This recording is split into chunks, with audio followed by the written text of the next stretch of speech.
ইফতার টেবিলে অনেক রকমের খাবার থাকে, কিন্তু তার মাঝে কিছু কমন খাবার থাকে যা আমাদের দাদি নানিদের আমল থেকেই প্রচলিত।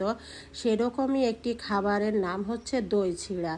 আমি কিছু চিড়া ধুয়ে পানি ঝরিয়ে নিয়েছি। এখন আমি সাথে দিয়ে দিচ্ছি মিষ্টি দই, আর সাথে দিব আমি কিছু লিকুইড গুড়। পরিমাণটা বললাম না, যার যার দই ছিঁড়া বেশি কম থাকতে পারে এর জন্য। আর আমি সাথে দিয়ে দিচ্ছি কিছু খেজুর কেটে, আর আপেল আর কলা। আপনারা চাইলে ফল আরও বেশিও অ্যাড করতে পারেন, যার ঘরে যেরকম মিষ্টি ফলটা অ্যাড করবেন। আর আমি এখানে জাল দেয়া ঠান্ডা লিকুইড দুধ দিয়ে দিয়েছি। এখন একটু নেড়ে ছেড়ে নিচ্ছি। এই দই ছিঁড়া রেসিপিটি অনেক বেশি টেস্টি এবং খুবই হেলদি একটা খাবার। আপনারা ইফতারের টেবিলে অবশ্যই এটা একবার হলেও ট্রাই করে দেখবেন, অনেক বেশি মজা খেতে।